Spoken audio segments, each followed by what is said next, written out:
Hey there, Unkindled. We're going to be taking a look at another cold painting tutorial Dark Souls model today.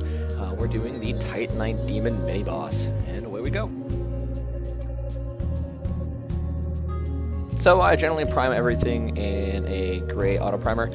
This is just me hitting it with VMA model Air Black. Just trying to hammer out some just darker shades, usually working over metallics. We want to work with black. Now in the video game, these guys are super dark. Almost like a black burnt steel, so mine is going to look a little bit different than the video game, but that's okay, because you're allowed to have some creative differences for whatever you want to do. We're all artists here, so sit back and enjoy.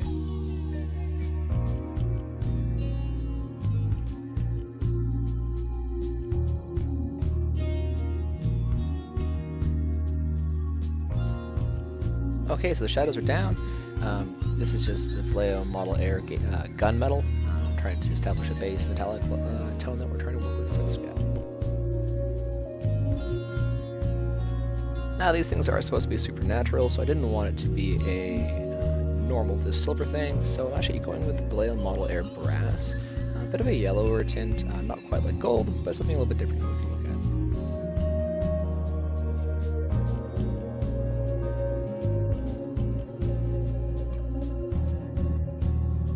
Okay, now here comes the fun part, in which I'm playing with Secret Weapon's Violet Pigment.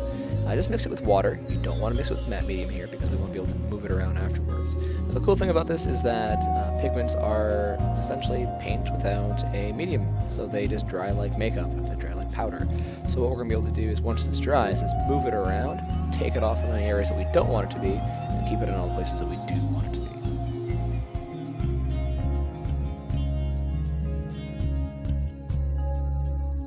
Now this guy's a pretty big model, so all I did was wet some paper towel and then start moving around. On smaller models, if you want to use this style of washing, you can just use a cotton bud, and that's just as effective, but you can see me taking it off on places that we don't want it to be. When the violet was all done, I hit it with a matte coat, and then I'm going to go in with another pigment, just black, or exhaust black, I can't remember what it's called, also by Secret Weapon. It'll be in the little bubble that's coming up here, just to add in extra shades and tones. If you guys know about the lore of Dark Souls, like demons are part of the Chaos Fire, so I figure that it should have a little bit of scorch marks on it.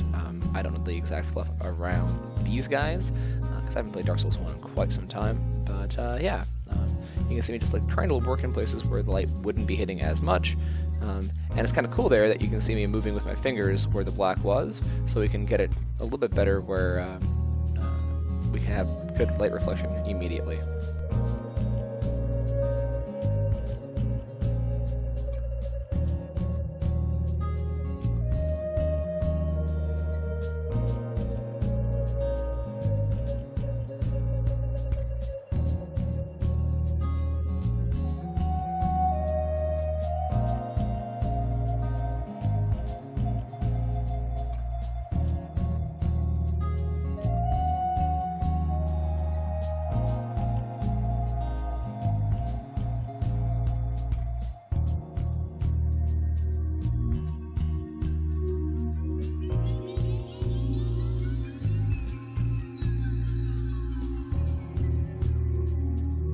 Since you guys didn't see it in the night video, because his base was very small, I'm going to show you how I was painting the bases here on the Titanite Demon. So the texture is Vallejo sandy paste, done before priming. Just slap that all around there, make sure it dried, and then hit the primer. And this is Games Workshop's Rhinox Hide as the base coat. It's kind of a redder, darker brown, akin to the old like dark flesh that used to be around, or is from Vallejo or other lines like that.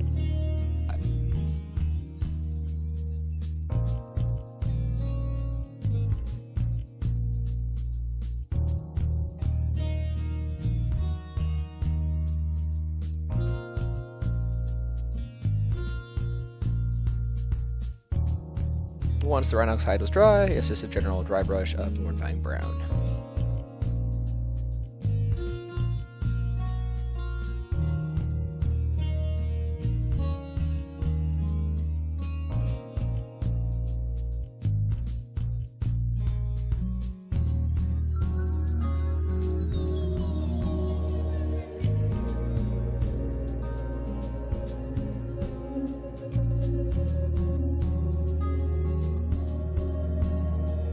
final dry brush here is XV88, and then I'm just going to black out the edges of the base with it, whatever very flat black that you want. If you're wondering, the X in the base is actually required in the game, that's why I didn't file it off.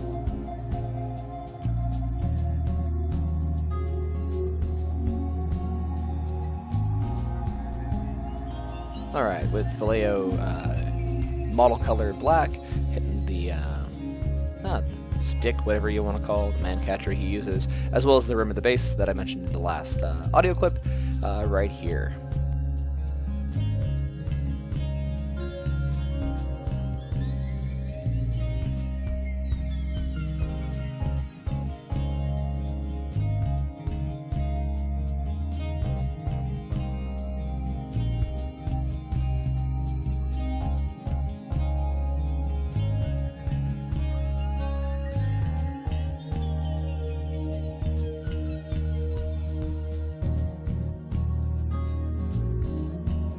To highlight that black on the man catcher is just Vallejo model air white, just through the airbrush, small gradients, trying to catch places that light would reflect off of something that's incredibly dark and black.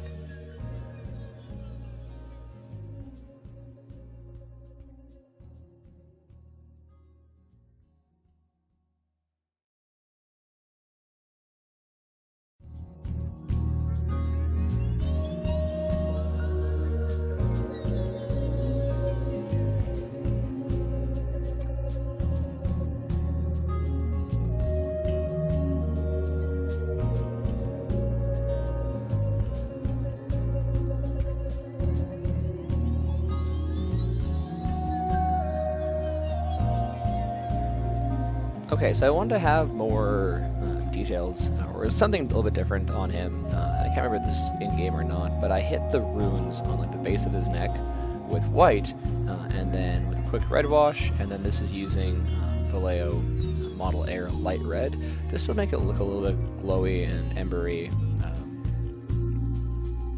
on the base of that neck for those runes. To finish off the model here, I'm just going to grab some super glue and some small tufts, so you can see me laying that along the left, and then start gluing them down.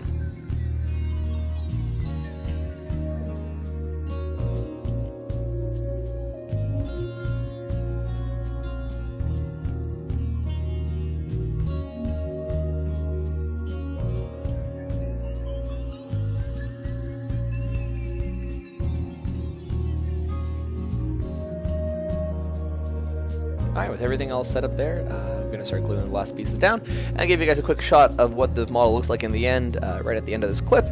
So thanks very much for watching, guys. I hope you liked the first mini-boss here that I've done for Dark Souls, the board game. The next one that's going to come up in this series is the player character Harold, and then another mini-boss, and I'm thinking it's going to be the Boreal Outrider Knight. That's the next one I'm going to do. Alright guys, thank you very much for watching. Stay tuned to the channel, subscribe, like, and all that jazz. You can find me on Facebook as well. URL's in the description. Thanks a lot. Have a good one, guys. Bye.